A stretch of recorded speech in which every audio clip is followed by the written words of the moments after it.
you say your GR paperwork, if in the office, and I have proof that the GR program will pay me. What are you talking about? At the time, the GR is offering a program, right? Generally program. If you are the landlord and you have a bed in a room, they'll pay you.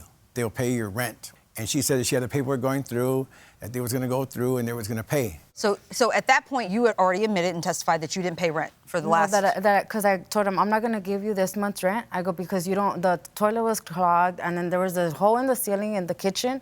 I'm like, dude, you need to fix the apartment, you know? And he's like, well, why don't you fix it and I'll take it off your rent? So I'm like, so if I fix the apartment, that's going to be my rent? He goes, yes. So we had agreed on that. And then the GR, I had found out because there was a girl that went to my door and said, hey, do I have mail here? And I'm like, who are you? And she's like, oh, Jay sent me here to pick up my mail. And I'm like, what are you talking about? She goes, oh, it's because Jay's getting rental assistance from me for this apartment. I'm like, but you don't even live here. Okay. Number 4 says, I will never let that happen to me again, where you do not pay me for renting my place. Your lies and drama are too much. So please don't call me with the drama. I need to meet and talk to your dad first. Plus, he needs to start working on the place.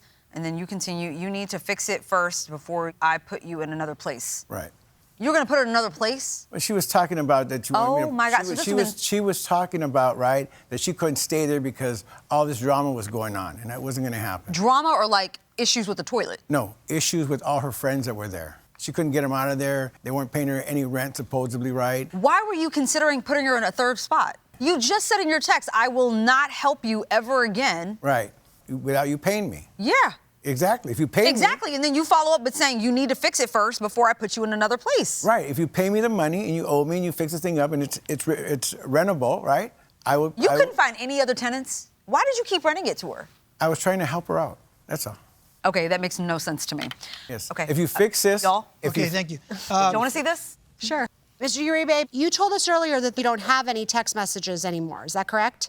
Jay, I do have text messages of him. I said that's the text message that said that would pay my rent. Okay, you told us that Jay randomly sent inappropriate text messages in the middle of the night. And I did tell you earlier right now that those messages were in the other phone that I had. When did you get a new phone?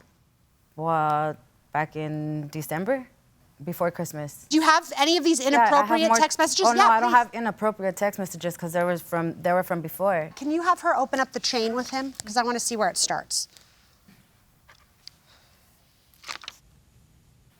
Why do you think he sent you these inappropriate text messages about, like, because these are really troubling? I wasn't the only female that he sent them to. I thought me and my friend were talking, and we came to the conclusion that he probably thought that I would pay him sexual favors for my rent or something. Is that true? No, Your Honor. Was there any effort? I mean, you said you called her a lot. I called her for the rent. I didn't call her... Just for rent? Rent. Why not ask her in written communications for rent?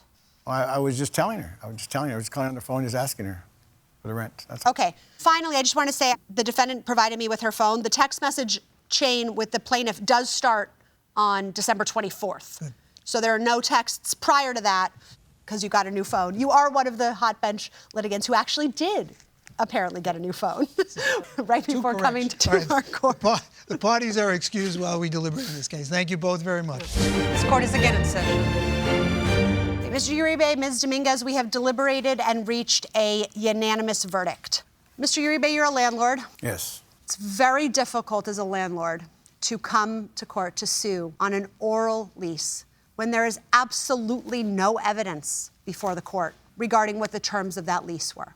We have no communications regarding what the rent would be. We have no payments. We have no receipts for any amount. And in this circumstance, the two of you can't even agree on what the rent was. And so what we're left with really is a situation where you have a legal claim and a burden of proof to present evidence in support of that claim. And at the end of the day, because of the lack of evidence, we have no basis here to grant any amount owed, and the claim is dismissed. And that is the verdict of the court.